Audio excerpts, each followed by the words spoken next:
Halo teman-teman, bantu channel ini untuk berkembang ya.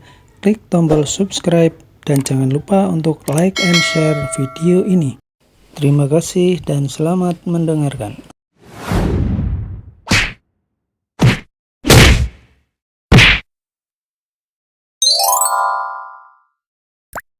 Bab 681, tidak perlu menunggu hari lain. Di situasi seperti ini, menghindar adalah pilihan yang terbaik. Kalau seperti ini, bukankah Valentino akan memperbesar masalah? Argo tercengang. Kemudian, dia berbicara di telepon. Kak Jamal, pemuda itu menyebut Anda sebagai cucunya. Sialan! Dia panggil aku siapa? Tunggu aku di sana. Kalau kamu membiarkannya kabur, aku bunuh kamu. Meskipun Argo tidak menyalakan pengeras suara ponsel, dia dapat mendengar teriakan makian Jamal. Baik, saya akan menunggu Anda. Kak Jamal jangan khawatir. Saya tidak akan membiarkannya kabur, kata Argo. Setelah itu, Argo menyimpan ponselnya, lalu menatap Valentino dengan dingin. Anak muda, sebentar lagi kamu akan mati. Tidak hanya Argo, semua orang yang melihat ini yakin bahwa nasib Valentino akan berakhir buruk. Sebaliknya, Valentino terlihat tenang. Sementara Angel terlihat sangat khawatir. Seandainya mereka berada di kota Neo, Angel tidak meragukan kekuatan Valentino. Jangankan Jamal, bahkan pemimpin nomor 1 kota Neo saja pasti berlutut di hadapan Valentino. Namun di kota ini, Valentino tidak bisa mengandalkan siapa-siapa, dia tidak kenal siapapun. Kenapa Valentino berani berbicara seperti itu? Angel percaya pada kekuatan Valentino, tapi hatinya tetap merasa cemas. Karena itu, Angel menarik tangan Valentino, lalu berkata, Tino, ayo kita pergi. Jangan bertindak bodoh. Orang bijak tahu kapan harus berhenti. Jangan khawatir, aku tidak akan kenapa-napa. Aku juga tidak melakukan perbuatan bodoh. Kita lihat saja nanti. Awalnya, aku ingin pergi. Tapi karena mereka tidak mau melepaskan kita, hari ini juga aku akan buat perhitungan dengan mereka. Valentino memegang perkataannya. Dia langsung duduk di atas kardus. Sok sekali kamu. Mau buat perhitungan dengan kami? Kata Fabio, sang tuan rumah sambil tersenyum dingin. Sebagai orang lokal, Fabio tahu betapa hebatnya Jamal. Waktu itu, Jamal adalah anak buah Deska. Kini, Deska telah meninggalkan pekerjaan lamanya. Orang-orang yang dulunya pernah ikut dengan Deska sekarang semakin terkenal. Valentino tidak menjawab. Dia harus buat perhitungan dengan mereka. Bagaimanapun juga, utang harus dibayar.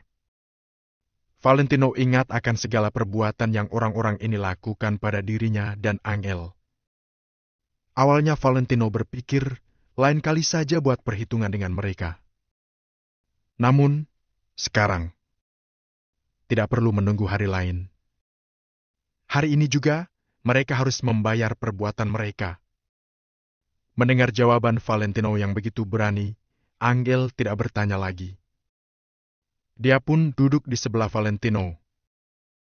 Tidak peduli betapa susahnya jalan di depan, selama Valentino berada di sisinya, Angel tidak merasa takut. Dia percaya pada keputusan Valentino. Selagi menunggu bala bantuan Argo datang, orang-orang di sana mengejek Valentino tanpa henti. Mereka menyangka Valentino sudah siap untuk berlutut mohon ampun pada Jamal. Anak muda, lebih baik kamu memikirkan bagaimana posisi berlutut yang baik agar Kak Jamal puas. Kata Argo sambil tersenyum dingin. Berem, berem, berem. Baru saja Argo selesai berbicara, dari kejauhan muncul 5-6 motor. Motor-motor ini masing-masing dikendarai oleh 2 pemuda yang berpenampilan sama dengan Argo. Apa yang terjadi, Kak Argo? Seorang pemuda bertubuh tegap turun dari motor. Kak Komar, kalian datang juga. Orang ini telah memukul semua anak buahku, kata Argo sambil menunjuk Valentino. Sialan! Tunggu apa lagi? Mari kita habisi dia. Komar yang mendengar aduan itu langsung mengambil sebuah pipa besi, lalu berjalan menuju Valentino. Tunggu. Kak Jamal sudah bilang bahwa dia akan menghabisi anak itu dengan tangannya sendiri. Anak itu menyebutnya sebagai cucu, kata Argo sambil menahan tangan Komar. Komar tercengang mendengar ini. Detik berikutnya, dia tidak tahan untuk tertawa. Aku jadi ingat orang yang mengejek model rambut Kak Jamal. Dia pun berakhir dengan gegar otak. Komar tersenyum dingin, dia menatap Valentino dengan iba. Karena Valentino telah ditandai sebagai orang yang akan dihajar langsung oleh Jamal, Komar pun tidak berani bertindak. Dia berdiri di sebelah Argo. Tiba-tiba, datang lagi rombongan motor selanjutnya. Setiap rombongan terdiri dari 10 orang. Jadi jika mereka semua dikumpulkan, ada 50-60 orang yang datang. Hal ini membuktikan kekuasaan Argo. Cukup dengan sebuah panggilan, 50-60 orang datang untuk membelanya. Orang-orang ini telah mendengar tentang Valentino. Karena itu, mereka menanti dengan senyum mengejek. Valentino, kamu memang gila. Tapi kegilaanmu ini harus dibayar. Sekarang kamu tidak bisa lari lagi. Wendy melipat tangan ke belakang sambil tersenyum dingin menatap Valentino.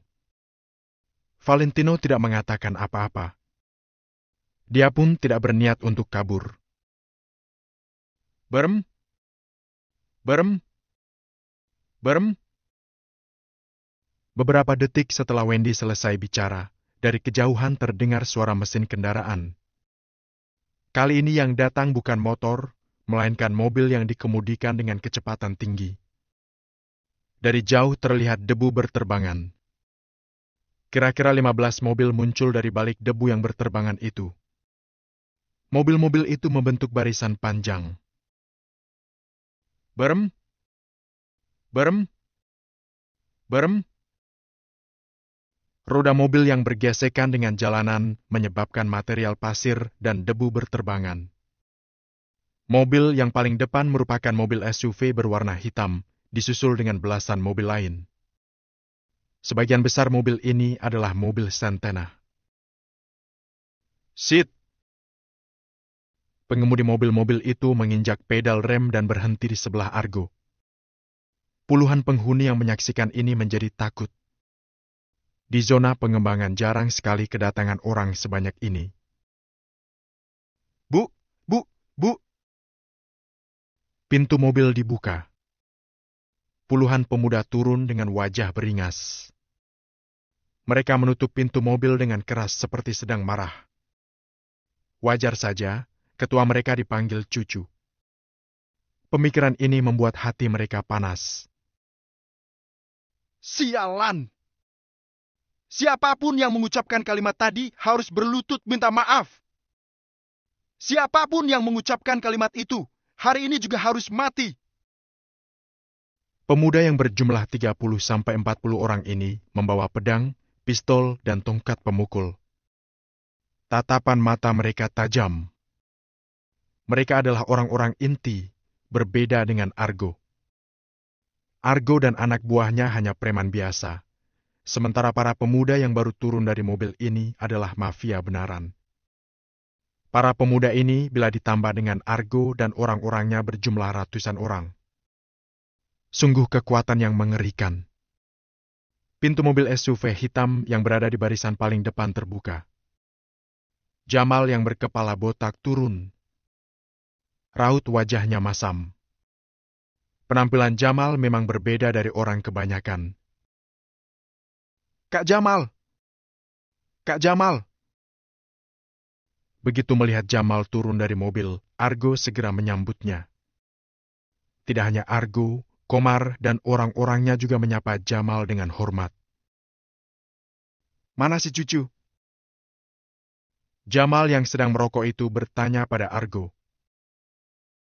"Anak muda itu, Kak Jamal." Argo menunjuk ke arah Valentino sambil tersenyum puas. Jamal menoleh melihat Valentino yang berjarak puluhan meter darinya. Sementara Valentino membalas tatapan mata itu dengan tenang. Bab 68 2 Januari gan takut, aku tidak akan memakan kalian. Jamal menyipitkan matanya sedikit, lalu memaki dengan bibir monyong. "Sialan, kamu ini cuma kutu tak berguna. Hari ini juga, aku akan melibas kamu sampai berdarah-darah." Usai mengucapkan kalimat tersebut, Jamal langsung memandu para bawahannya dan berjalan menuju Valentino dengan cepat. Drap! Drap! Drap! Argo dan yang lainnya juga segera mengikutinya. Lebih dari 100 pemuda melaju ke arah Valentino dengan tatapan membunuh. Melihat pemandangan ini, semua penghuni kompleks mundur jauh-jauh dan menatap Valentino dengan ekspresi merendah. "Bukankah tadi kamu melunjak dan meminta Jamal memanggilmu Tuan? Kenapa sekarang kamu tidak menggila seperti tadi lagi?" Di sisi lain, Valentino juga agak terkejut. Si Jamal ini sepertinya tidak mengenalinya. Kalau memang begitu, hari ini dia memang telah melewati batas. Di saat jarak antara kedua belah pihak semakin menipis, seorang pemuda di belakang Jamal buru-buru berseru. "Duh, Kak Jamal ini kenapa mau berurusan dengan Tuan?" Namun, Jamal tidak memberinya kesempatan untuk berbicara dan langsung melambaikan tangannya sambil menyela. "Sialan! Apa peduliku siapa dia? Cepat serang dia sampai mati." Namun, penglihatan Jamal sangat rabun, mustahil dia bisa melihat wajah Valentino dari jarak ini. Dia tidak akan menyangka bahwa seorang figur penting seperti Valentino tinggal di tempat seperti ini. Karena itu, dia langsung memberi perintah kepada para bawahannya tanpa menunggu orang itu selesai berbicara. Jamal sendiri juga mengambil sebuah pipa baja dan bergegas ke arah Valentino.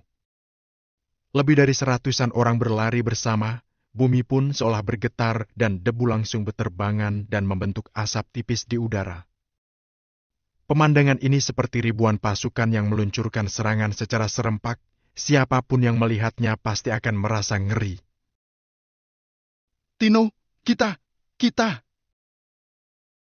Gumam Angil kepada Valentino dengan ketakutan dan wajah yang memucat. Valentino menepuk-nepuk punggung Angil dengan lembut, lalu berdiri sambil agak mengernyit.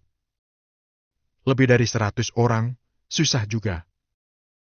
Namun, karena Angil ada di belakangnya, Valentino tidak bisa mundur. "Serang dia sampai mati! Tunggu saja, setelah kuhabisi, kita lihat siapa yang lebih cocok dipanggil Tuan di antara kita berdua." Raungan Jamal bergema dan mencapai telinga semua orang dalam radius 100 meter.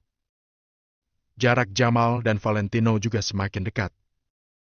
8 meter, 5 meter, 3 meter. 2 meter. Semakin dekat jarak antara mereka berdua, semakin jelas pula mata Jamal melihat wajah Valentino. Alhasil, ekspresi Jamal berangsur-angsur berubah. Dari marah, ekspresinya berubah menjadi ragu, lalu agak terkejut dan akhirnya menjadi kaget setengah mati. Saat Jamal berlari sampai jarak antara dirinya dan Valentino terpaut kurang lebih 1 meter, wajahnya seketika dipenuhi kengerian. "Kit!" Kaki Jamal tiba-tiba mengerem. Dia pun berdiri di tempat dengan tercengang dan menatap Valentino dengan mulut menganga. Sedangkan Valentino yang saat ini berjarak kurang dari 2 meter darinya hanya balik menatapnya dengan tenang. Seluruh badan Jamal membeku. Orang ini bukannya tuan besar Valentino yang tadi malam ada di ruang VIP. Meski mata Jamal rabun, dia masih dengan jelas mengingat tampak Valentino dan Ruiz tadi malam. Tadinya dia memang tidak bisa melihat dengan jelas dari kejauhan, tapi apakah sekarang masih kurang jelas juga? Orang ini tak lain adalah Tuan Besar Valentino. Di hadapan orang yang bahkan harus diperlakukan Deska Poreman dengan hormat, apalah status Jamal. Setelah menyadarinya, seluruh tubuh Jamal langsung bergidik dengan tidak nyaman karena dipenuhi rasa penyesalan yang sangat dalam. "Wajahmu masih sakit?" tanya Valentino dengan acuh tak acuh. Di hadapan orang lain, Valentino seakan sedang memedulikan kondisi Jamal. Di sisi lain, Jamal yang mendengar pertanyaan ini langsung membelalak dan sudah sepenuhnya yakin akan identitas Valentino. Tidak boleh ada yang tahu tentang kejadian tadi malam. Wajah Jamal langsung meringis, dia pun membuka mulutnya dan berseru. "Tuan Val, persetan! Semuanya, habisi dia sekarang juga!" Sebelum Jamal sempat menyelesaikan ucapannya, Argo datang dengan memegang pipa baja dan melompat ke arah Valentino sambil menghantamkan pipa baja itu. "Gawat!" seru Jamal yang cepat-cepat mengulurkan tangannya untuk menarik kerah belakang ke meja Argo. "Kiit!" Argo yang sedang melompat ditarik ke belakang oleh Jamal. Karena tenaga Jamal menarik pakaian Argo sangat besar, pakaian Argo langsung robek. Bahunya juga didorong oleh Jamal sampai dia sepenuhnya terduduk di lantai. Sebelum para bawahannya bisa bereaksi, Jamal langsung berteriak dengan tergesa-gesa. "Kutu-kutu sialan! Berhenti kalian semua! Sekarang juga!" Para pemuda itu tentu saja tidak berani melawan kata-kata Jamal. Mendengar suara Jamal, semuanya langsung menghentikan gerakan mereka secara serempak dan hanya berdiri di tempat dengan kebingungan. Dan hal-hal yang membuat mereka semakin bingung masih tertinggal. "Kamu benar-benar mau menyerang dia?"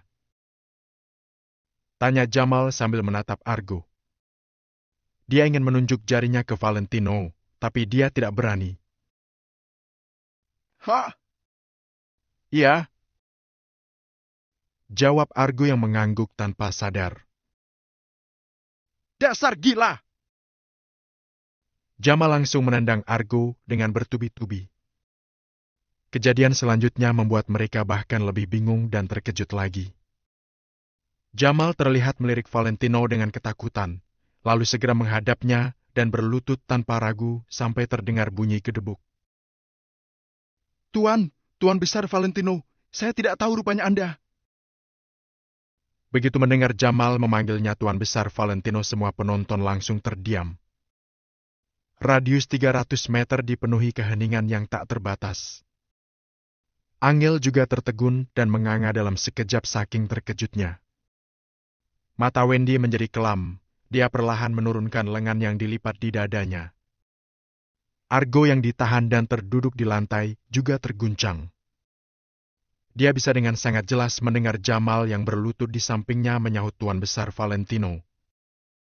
Tak terkecuali ratusan pemuda serta puluhan penghuni kompleks, semuanya juga menganga dengan kaget. Cecunguk ini. Apa-apaan cecunguk ini? Jamal, preman lokal yang terkenal di zona pengembangan pinggiran kota Vero yang pengikutnya tidak kurang dari 200 orang itu, dengan begitu saja berlutut di hadapan orang lain. Tidak hanya itu, dia juga dengan hormat menyerukan Tuan Besar Valentino. Orang-orang menggosok mata mereka dengan tidak percaya dan kembali melihat ke arah mereka. Mereka sadar bahwa yang sedang terjadi di hadapan mereka itu benar-benar bukan mimpi, melainkan kenyataan.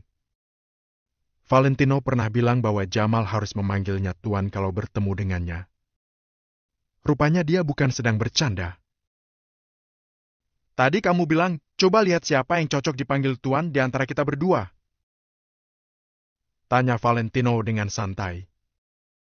Jamal membeku untuk sesaat, lalu segera menjawab dengan lancar. "Andalah tuannya. Andalah tuannya, Tuan Besar Valentino." Valentino diam sebentar, lalu menatap Jamal dan bertanya lagi. "Tadi kamu juga bilang mau melibas aku sampai berdarah-darah." Wajah Jamal menunjukkan senyum yang sangat terpaksa dan tidak enak dipandang. Dia pun berkata dengan suara gemetar. Saya, Tuan, mata saya rabun. Tadi saya tidak sadar yang berdiri di sini adalah Anda. Kalau begitu, harusnya pakai kacamata lah, kata Valentino penuh arti. Benar yang dikatakan Tuan Besar Valentino.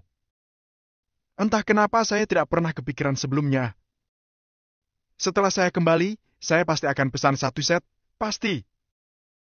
Lain kali bertemu Tuan Besar Valentino, saya pasti bisa melihat wajah Anda dari jarak 1 kilometer dan langsung membungkuk untuk menyambut Anda.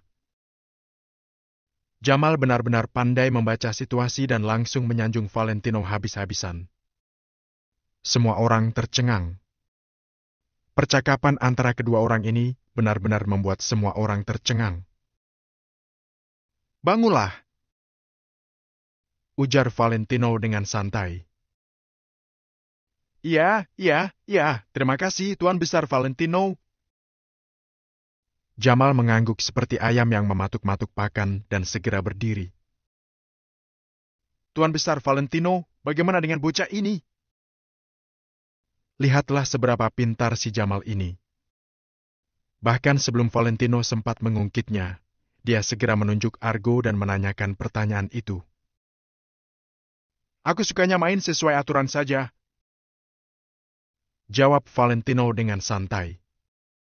Jamal langsung mengerti dalam sekejap, dia pun segera melambaikan tangannya ke belakang dan berkata, Tangani sesuai aturan seperti arahan Tuan Besar Valentino.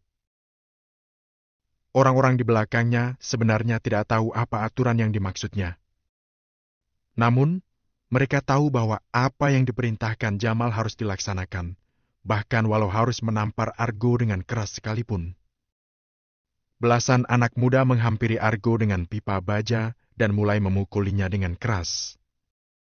Argo yang terus-terusan dipukuli berteriak tanpa henti. Tak lama kemudian, seluruh wajahnya sudah dipenuhi memar.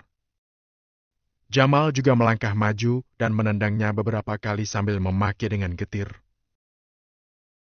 Kamu kira Tuan Besar Valentino itu orang yang boleh bebas kamu provokasi? Dasar otak udang! Bodohmu itu hampir membunuhku, tahu? Hati Anggil bergetar. Dia benar-benar tidak mengerti bagaimana Valentino yang baru saja pulih selama beberapa hari bisa langsung memegang kuasa yang begitu kuat. Benarkah yang dikatakan Hendrik bahwa mereka tidak usah mencemaskan Valentino kemanapun mereka pergi, karena siapapun di dunia ini pasti pada akhirnya akan tahu tentang kemampuannya. Mungkinkah Valentino itu tipe orang yang akan mendapatkan banyak pengikut kemanapun dia pergi? Anggil tidak paham, tetapi dia tidak banyak tanya lagi. Lagi pula, suaminya ini memang tidak akan pernah mengecewakannya. Kekuatan Valentino memang datang terlambat, tapi ia tidak akan pernah hilang sama sekali. Jamal berbalik dan berjalan ke Valentino, lalu bertanya dengan hormat. Tuan Besar Valentino, apa perintah Anda selanjutnya? Valentino perlahan-lahan berbalik dan menatap Wendy dan para warga lainnya. Para penduduk kompleks, tak terkecuali Wendy, sontak mundur beberapa langkah karena takut. Saat mata mereka bertemu dengan pandangan Valentino yang mencurigakan, di benak mereka tiba-tiba muncul perkataan Valentino sebelumnya. Valentino pernah mengatakan bahwa dia pasti akan meminta kompensasi atas perbuatan mereka. Apakah kini sudah waktunya dia meminta kompensasi itu? Mulut Valentino menyunggingkan senyum main-main dan berkata, Jangan takut, aku tidak bakal makan kalian. Bab 683, Ratakan. Mendengar kata-kata Valentino ini, orang-orang langsung berpikir dalam hati. Kamu memang tidak memakan kami, tapi saat ini kamu bahkan lebih menakutkan daripada siluman pemakan manusia. Jamal berjalan menghampiri Valentino dan segera bertanya tanpa ragu-ragu. Tuan, apa perintah Anda selanjutnya? Valentino mengucapkan satu kata dengan datar. Ratakan. Ratakan? Awalnya Jamal agak bingung, tetapi dia langsung menangkap maksud Valentino. Semuanya, hancurkan semua yang bisa dipegang dan ratakan seluruh tempat ini. Begitu mendengar perintah Jamal, puluhan bawahan yang dibawanya segera mengambil pipa baja masing-masing dan bersiap-siap menggerebek kompleks. Jangan-jangan maksud ucapan Valentino ini benar-benar menyuruh mereka merobohkan seluruh kompleks. Valentino, mau apa kamu? Fabio seketika panik. Bagaimanapun juga kompleks perumahan ini adalah miliknya. Kalau Jamal dan para bawahannya menghancurkan kompleks ini, tidak ada yang akan berani melawan. Sudah bisa dibayangkan kerugian yang akan dideritanya. Meminta kompensasi. Jawab Valentino sambil merentangkan tangannya dengan santai seolah-olah ini adalah hal yang sangat biasa. Fabio menggertakkan giginya dan berkata, "Kamu sudah lupa kalau aku tidak menyewakan rumah ini ke kalian dan membiarkan kalian tinggal di sini. Kalian sudah akan terlantar di jalanan dan mati kelaparan. Di hari angel membawamu ke sini, kamu bahkan demam tinggi. Di luar juga sedang hujan. Kalau bukan berkat kebaikanku, kamu sudah mati dari hari itu." Mendengar kata-kata ini, Valentino terdiam sejenak. Namun, bukan karena memikirkan Fabio, melainkan Angel. Benar, inilah yang dialami Angel dan dirinya selama 3 bulan terakhir. Melihat Valentino terdiam, Jamal juga tidak berani bergerak. Dia hanya berdiri di tempat sambil menunggu perintah Valentino selanjutnya. Setelah beberapa saat, Valentino perlahan mengangkat kepalanya. Dia pun melipat tangannya di belakang dan berkata dengan suara rendah, "Aku menyewa rumah dan membayar uang sewa tanpa kurang sepeser pun. Ini tak lebih dari sekadar transaksi. Barang-barang kalian sendiri yang rusak, tapi kalian membuatku jadi kambing hitam dan meminta uang tebusan ke Angel. Ini kesalahan kalian. Ada lagi yang datang ke rumahku di tengah malam dan mengintip Angel. Kalian menindas yang lemah, kalian tidak punya hati nurani. Kalian tidak bisa bedakan benar dan salah. Kalian menuduh Angel mencuri pakaian Wendy, bahkan mau melepas pakaian Angel di depan umum. Itu tindakan tercela. Apa yang kalian lakukan tidak ada hubungannya denganku, tapi kalau melibatkan kami, itu ada hubungannya. Jadi, wajar saja aku minta kompensasi. Sampai sini, ada yang mau kalian katakan?" Semua yang dikatakan Valentino menyerang sasaran dengan tepat. Mendengar ucapan ini, tidak ada yang berani menjawab. Utang harus dibayar pakai uang. Membunuh orang juga harus dibayar pakai nyawa. Itu hal yang lazim. Tak usah bahas perlakuanku ke kalian. Pikirkan dulu perlakuan kalian ke kami dari awal. Setelah mengatakan ini, Valentino tiba-tiba berteriak, "Jamal!" Jamal dengan cepat mengangguk dan menanggapi, "Siap, Tuan. Tunggu apa lagi? Cepat ratakan." Dalam sekejap, sorot mata Valentino menjadi sedingin es. "Baik." Jamal tidak lagi ragu-ragu. Jamal bersama para bawahannya bergegas ke dalam kompleks seperti kawanan serigala yang sedang berburu. Di antara puluhan penghuni di kompleks itu, tidak ada yang berani menghentikan mereka. "Tino, kita!" panggil Angel dengan ragu-ragu. "Mereka selalu membuat aku jadi kambing hitam, padahal semua barang itu mereka hancurkan sendiri, tapi mereka ngotot minta tebusan ke kamu. Benar, kan? Hari ini juga, aku bakal tunjukkan ke mereka bagaimana cara aku hancurkan barang mereka." Valentino sama sekali tidak memberikan Angel kesempatan untuk menghentikannya. "Brak! Prang!" Kompleks dipenuhi suara barang yang terpecah belah. Jamal langsung mengeluarkan perintah. "Brengsek! Hancurkan semua yang bisa dihancurkan. Yang tidak bisa juga hancurkan saja." Puluhan bawahannya menghantamkan pipa baja dan menghancurkan pot bunga, akuarium, bahkan mobil listrik, tanaman pot di halaman, dan lain-lain. Kecuali tembok di dalam bangunan, apapun yang dapat dihancurkan sudah dihancurkan, sedangkan yang tidak dapat dihancurkan dipukul dan dibengkokkan. "Kak, kalian ini!" Fabio membelalak dan menggertakkan giginya, sedangkan matanya menyemburkan api amarah. Namun, marah pun tidak ada gunanya. Tak seperti biasanya, hari ini mereka yang menghadapi Valentino hanya bisa menerima hukuman dengan patuh dan tidak bisa melawan sama sekali. Lunasi utang kalian. Akhirnya, telah tiba harinya melunasi utang. Setiap kata yang diucapkan Valentino perlahan-lahan terjadi, satu persatu menjadi kenyataan. Di area kompleks, suara pukulan dan hantaman terus terdengar. Ada juga seorang bawahan Jamal yang berlari ke lantai 2. Dia membuang pot bunga dan lain-lain sehingga semuanya jatuh dan hancur berantakan. Angil awalnya berpikir bahwa perbuatan Valentino terlalu berlebihan. Namun siapa sangka, melihat pemandangan saat ini, hati Angil malah merasa sangat senang. Walaupun dia baik hati, dia bukanlah robot yang tidak memiliki emosi. Kalau orang lain menindasnya, dia juga akan marah dan merasa dendam. Kini, semua gertakan, ejekan, pandangan rendah, serta pelecehan yang telah dialami selama 3 bulan ini, semuanya tercuci bersih dengan barang-barang yang dihancurkan ini. Semua kekesalannya telah disapu sampai bersih. Dia tahu bahwa semua yang dijanjikan Valentino mungkin saja akan datang lebih lama, tetapi Valentino tidak akan pernah mengecewakannya. Di sisi lain, Valentino hanya mendengarkan suara benda dihancurkan dengan diam sambil berdiri dengan tangan dilipat di belakang.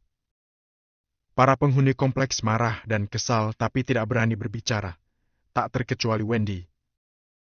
Mereka sama sekali tidak berani marah dan hanya bisa menundukkan kepala dalam diam sembari menanggung karma masing-masing. Ada aksi, ada reaksi. Karma dan balasan dari langit, semua itu ada. Tanyakan saja ke langit, apakah ada yang akan diampuni? Sekarang, karma hasil perbuatan mereka telah datang. Tidak ada satupun dari puluhan orang penghuni kompleks yang berani menatap Valentino. Begitu Valentino melirik mereka, semuanya langsung terdiam dan menundukkan kepala tanpa mengatakan apa-apa. "Tuan Besar Valentino, kami sudah selesai. Silakan Tuan lihat." Pada saat ini, suara pukulan dan hantaman di dalam kompleks berangsur-angsur berkurang. Jamal berjalan keluar bersama para bawahannya. Kepalanya yang botak licin itu sangat silau, membuat hati penghuni kompleks takut. Valentino mengangguk-angguk, lalu menengadah dan melihat ke depan. "Dobrak pintunya, jangan sampai pandangan Tuan Besar Valentino terhalangi," ucap Jamal yang pandai menilai situasi. Belasan pemuda melangkah maju dan membanting gerbang secara bersamaan. "Bam! Bam! Bam!" Gerbang besi setinggi 3 meter itu berhasil mereka tendang sampai roboh. "Brak! Bam!" Melihat gerbang itu jatuh, Fabio si tuan tanah menggertakkan giginya dengan marah dan mengepalkan tinjunya, tetapi tidak mengatakan apa-apa. Begitu gerbang sudah dirobohkan, pemandangan bisa terlihat sampai ke depan tanpa halangan di hadapan semua orang. Saat ini, seisi kompleks berantakan dan kacau balau seolah-olah baru saja diterpa angin puting beliung. Selain tembok, segalanya telah hancur berantakan, bahkan beberapa pakaian juga hancur terinjak-injak.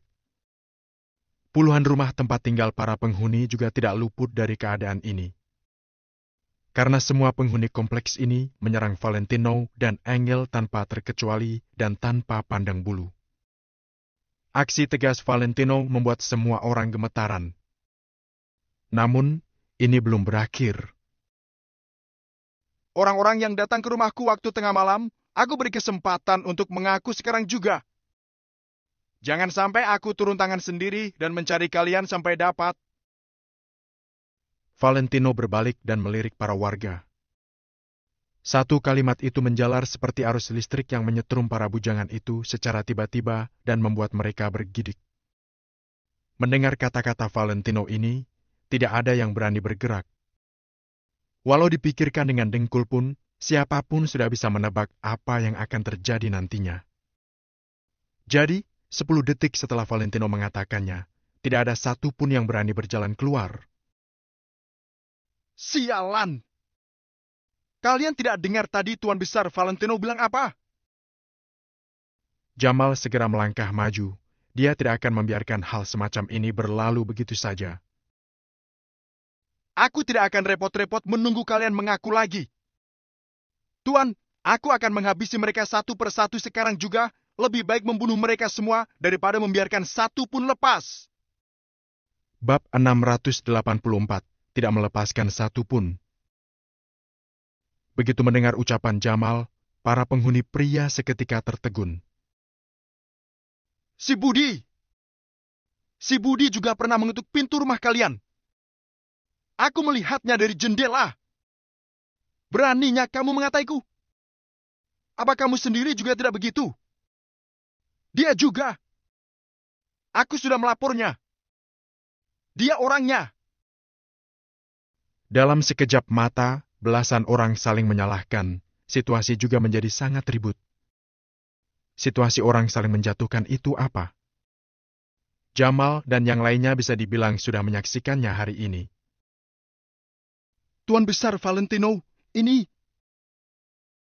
Jamal agak kebingungan melihat situasi sekarang. Bagaimanapun, mereka sulit menghukum orang sebanyak ini. Ditambah lagi mereka sedang ricuh. Jamal juga tidak tahu apa yang harus dia lakukan. Namun, Valentino malah tertawa dingin dan langsung paham maksud mereka. Dia pun berkata dengan dingin. Tidak bisa menghukum orang banyak ya? Konyol sekali. Dulu dia pernah berdiri di puncak hingga satu kata darinya sudah bisa menentukan hidup atau matinya seseorang. Ucapan Valentino bagaikan aturan. Ucapannya adalah hukum. Selain wanita dan anak-anak, jangan lepaskan semua pria yang ada.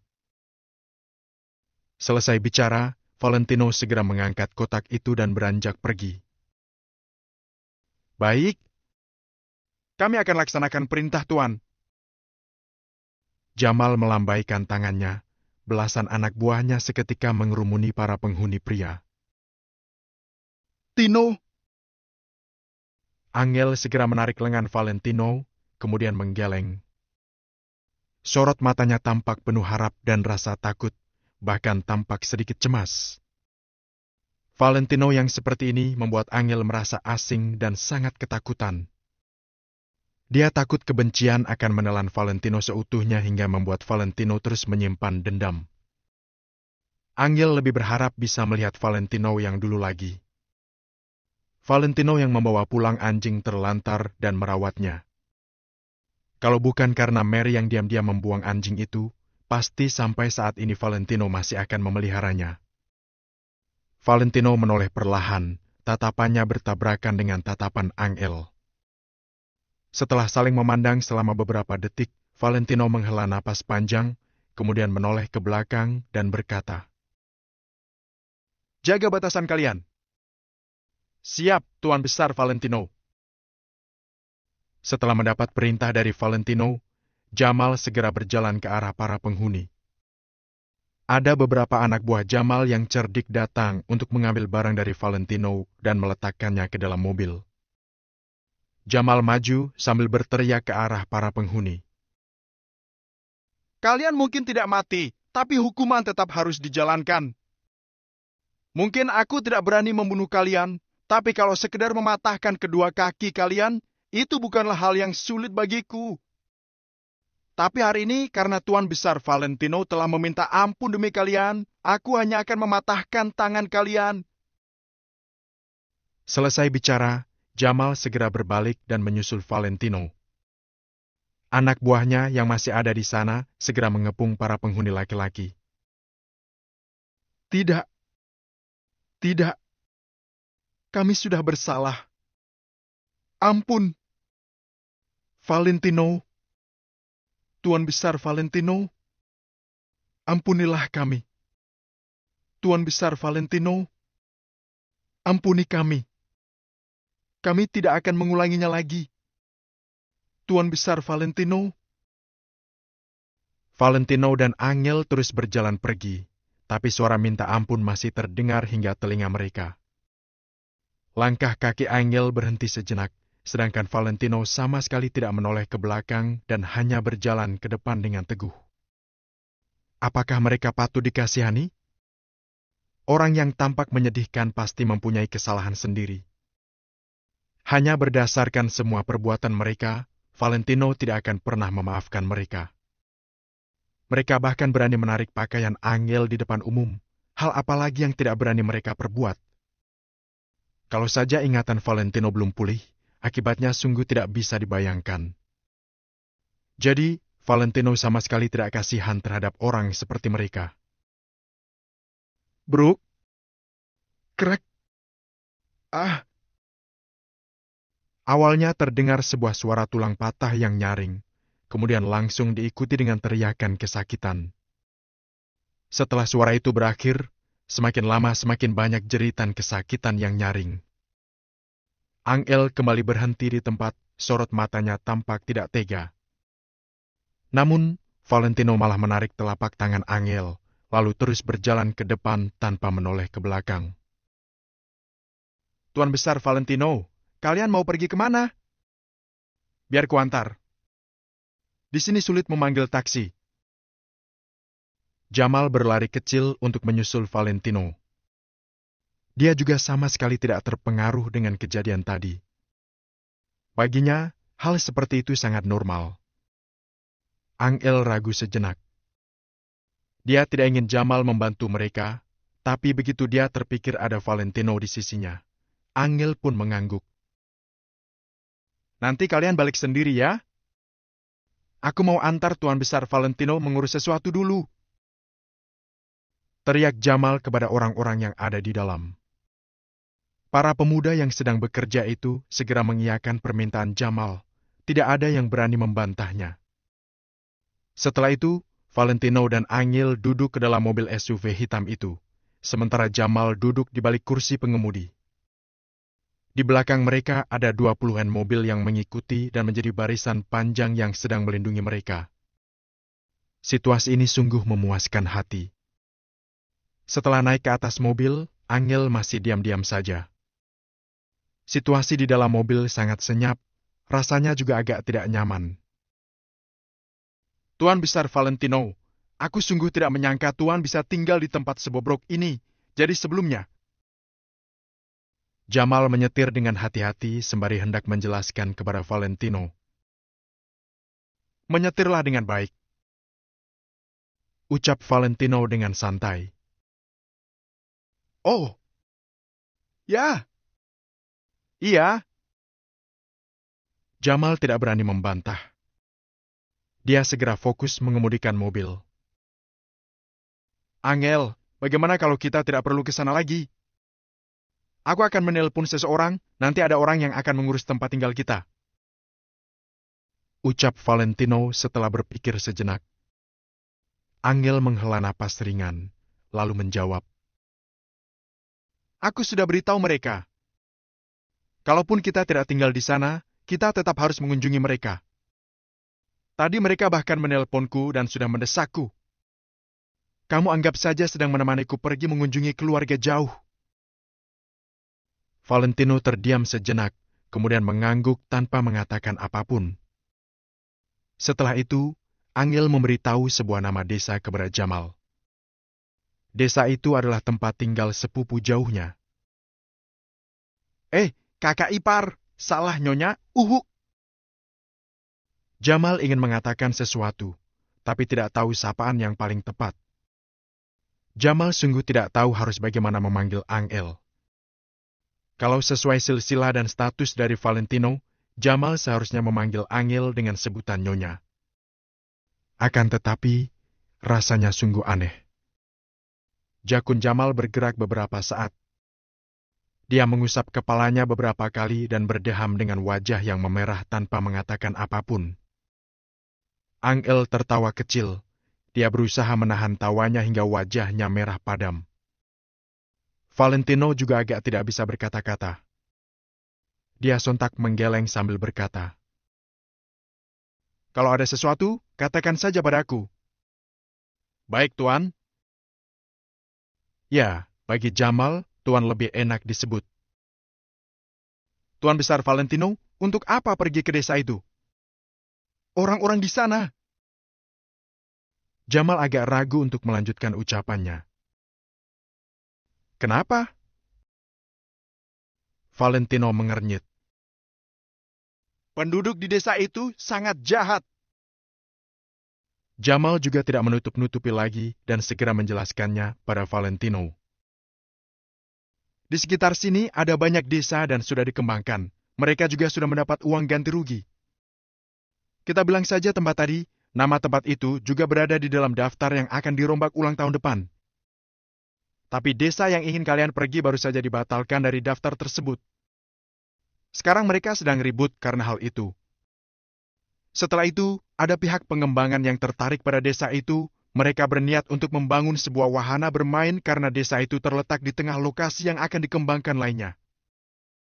Tapi, penduduk desa sangat tamak. Saking tamaknya, mereka menginginkan harga setinggi 5 kali lipat dari harga awalnya. Tentu saja pihak pengembang langsung membatalkan niatnya." Jamal menceritakan hal itu sembari menggeleng. Pokoknya, kesan Jamal terhadap penduduk desa itu sangat buruk. Semua penduduk desa itu sangat tamak. Valentino menatap Angel sejenak tanpa mengatakan apapun. Bagaimanapun, itu adalah urusan orang lain dan tidak ada hubungannya dengan dirinya. Bab 685. Kalau miskin semua orang akan menjauhimu. "Tidak, kok. Keluarga jauhku lumayan baik, tampaknya juga sangat ramah," jelas Angel. Begitu Jamal mendengar ada keluarga jauh Angel, dia langsung menutup mulutnya tanpa mengatakan apapun lagi. Sepanjang perjalanan, mereka hanya diam saja.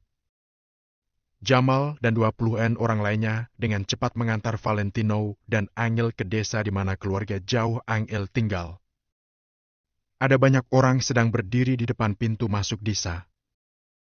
Mereka berdiri secara berkelompok dengan 3-5 orang. Ada yang sedang mengobrol, ada yang sedang bermain. Begitu melihat ada 20-an mobil yang datang, beberapa orang itu segera berdiri tegak dengan mata berbinar.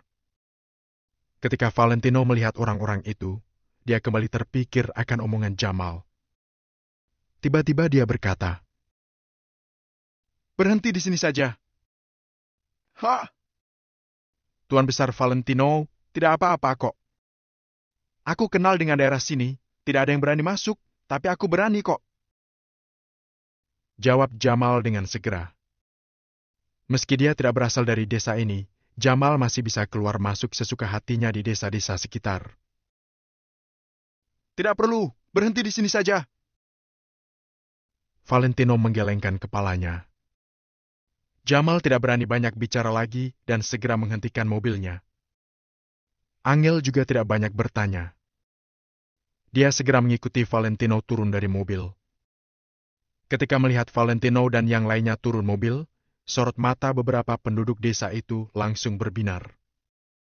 Akan tetapi, saat mereka melihat Jamal, raut wajah mereka tampak sedikit ketakutan. Bagaimanapun, reputasi Jamal lumayan terkenal di tempat ini. Jamal menyuruh orang menurunkan barang-barang Valentino dari bagasi belakang. Setelah itu, dia memerintahkan 2 orang untuk membawakan barang-barang Valentino. Valentino juga tidak menolak. "Tuan Besar Valentino, apa aku perlu menunggu Tuan di sini?" tanya Jamal. Valentino berpikir sejenak, lalu menjawab, "Tidak perlu. Nanti kalau aku ada perlu, aku akan menghubungimu. Terima kasih untuk hari ini." "Tuan Besar Valentino jangan berkata seperti itu." Jamal melambaikan tangannya, lalu berkata, Bisa bekerja untuk Tuan Besar Valentino adalah keberuntungan bagiku. Selesai bicara, Jamal segera memberikan nomor ponselnya kepada Valentino. Jangan sebarkan semua hal tentang diriku. Sebelum pergi, Valentino berpesan kepada Jamal. Sekarang dia dan Angel harus melakukan sesuatu dengan penuh waspada. Terutama mengenai identitas Valentino. Kalau sempat tersebar, itu hanya akan menarik perhatian keluarga Wijaya. Kini dia masih belum bisa menghubungi Hendrik. Untuk saat ini, Valentino masih tidak punya kekuatan untuk melawan keluarga Wijaya. Semuanya masih kacau balau, jadi Valentino hanya bisa hidup bersembunyi. Tuan Besar Valentino, tenang saja. Jamal paham, kok. Jamal mengangguk dengan serius. Angel menuntun yang lainnya berjalan menuju rumah sepupu jauhnya. Setelah kedua bawahan Jamal membawa barang bawaan Valentino dan Angel ke depan pintu, mereka berdua pun pamit. Angel belum. Ada pria juga wanita, yang tua dan yang muda. Orang-orang yang berdatangan setidaknya ada belasan orang. Melihat Angel berjalan masuk, mata mereka semua langsung berbinar. Duh! Angel akhirnya datang juga! Angel, ayo cepat masuk. Dia suamimu ya? Wah! Tampaknya dia adalah orang yang berbakat. Belasan orang itu sangat ramah. Mereka bahkan ada yang ingin membantu Valentino membawa barangnya. Valentino hanya tersenyum segan. Dia pun bersama Angel mengikuti mereka masuk rumah. Angel menatap Valentino dengan bangga, seolah-olah sedang berkata, lihatlah. Aku tidak berbohong, kan? Sepupu jauhku ramah, kok. Melihat sikap Angel, Valentino hanya menggeleng tak berdaya. Orang-orang ini memang ramah. Saking ramahnya ini sampai terasa mencurigakan. Sepupu jauh yang sudah tidak bertemu selama beberapa tahun tapi masih bisa sedekat ini? Rasanya agak mustahil. Di tengah halaman, mereka mengelilingi Valentino dan Angel dengan sangat ramah. Saat ini, Valentino masih memakai jas bermerek yang dibelikan oleh Riz. Tidak perlu ditebak, sekilas saja sudah tahu harganya pasti sangat mahal. Jadi, keramahan orang-orang ini telah melebihi ketika Angel datang ke desa ini pada beberapa waktu yang lalu. Mereka sebelumnya juga pernah bilang ingin memberikan sedikit hadiah kepada Valentino, tapi sekarang malah tidak ada yang mengungkit hal itu. Para wanita itu segera menyiapkan bahan makanan dan memasak beragam lauk pauk. Belasan orang itu duduk bersama sembari makan dan mengobrol. Lauk yang disajikan juga cukup beragam. Seorang pria paruh baya mengorek giginya sambil bertanya pada Valentino. Tino, terserah kamu ingin tinggal berapa lama di sini. Asalkan kamu tidak keberatan, kamu boleh terus tinggal di sini. Iya, iya. Kamu sudah di sini juga sudah termasuk keluarga sendiri. Terserah kamu ingin tinggal di rumah siapa. Timpal salah satu sepupu jauh Angel. Tidak keberatan kok. Sebelumnya aku tinggal di rumah sewaan di zona pengembangan, kondisi di sana jauh lebih buruk dibandingkan di sini. Valentino sengaja mengatakan hal itu. Angel juga agak heran. Dia merasa ucapan Valentino ada makna tersirat. Kalian tinggal di rumah sewaan? Benar saja, begitu pria paruh baya itu mendengar ucapan Valentino, dia segera terdiam. Para sepupu jauh Angel juga menatap Valentino dengan kaget. Bagi mereka, suami Angel seharusnya adalah bos besar perusahaan. Bagaimanapun, keluarga Kusuma adalah keluarga terpandang di kota Nio. Sebagai putri keluarga Kusuma, Angel seharusnya menikah dengan suami yang statusnya setara dengannya, kan? Jadi, bagi mereka, Valentino adalah seorang putra konglomerat yang hebat. Sekarang setelah mendengar ucapan Valentino, tampaknya mereka hidup dengan lumayan susah juga. Iya, beberapa bulan ini aku masih belum mendapat pekerjaan. Jadi dalam beberapa hari ini aku berencana pergi mencari pekerjaan baru. Ujar Valentino lagi dengan raut wajah yang sama sekali tidak berubah. Angel semakin bingung, dia semakin merasa Valentino memang sengaja mengatakan hal itu. Meski semua yang dikatakan Valentino itu adalah kenyataan, rasanya agak tidak pantas kalau dikatakan kepada sepupu jauhnya. Apa? Kamu tidak bekerja? Pria paruh baya itu tertegun. Belasan orang itu seketika termangu, kemudian ada yang bertanya. Kondisi keluarga Tino seharusnya tidak buruk, kan?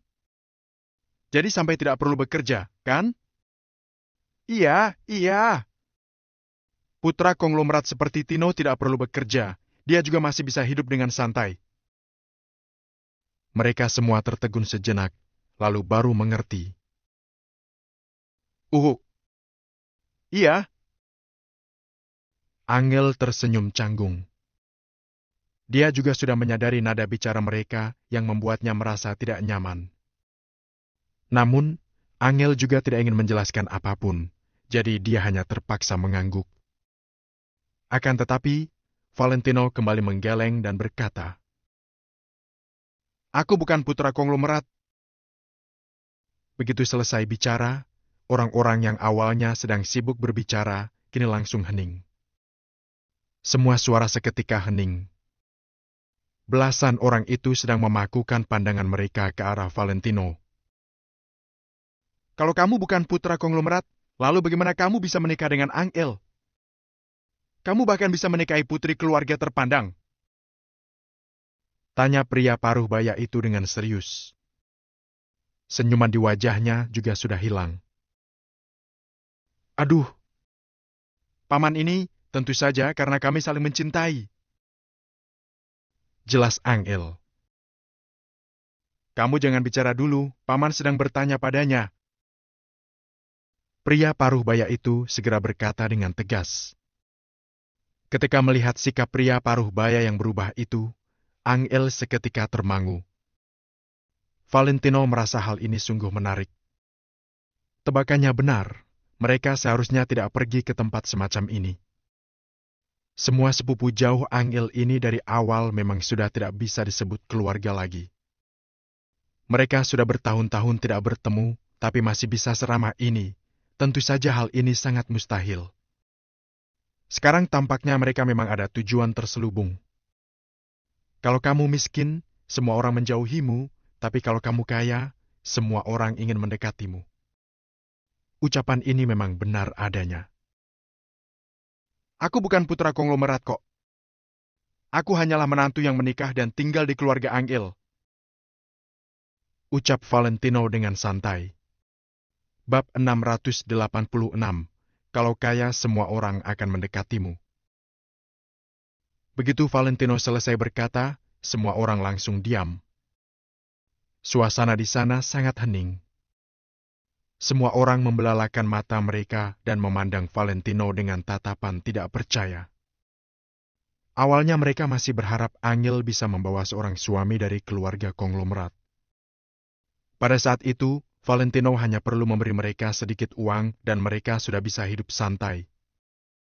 Namun, ternyata yang datang malah seorang suami yang bergantung pada keluarga Kusuma. Sial! Rupanya suami yang menikah ke keluarga istri. Ucap pemuda itu dengan heboh. Tino, kamu sedang bercanda kan? Tanya pria paruh baya itu, kemudian memandang Angel sembari bertanya. Angel, Tino sedang bercanda kan? Angel diam sejenak, kemudian menjawab. Tidak bercanda, kok. Valentino memang menikah masuk ke keluargaku. Kami sudah menikah 3 tahun.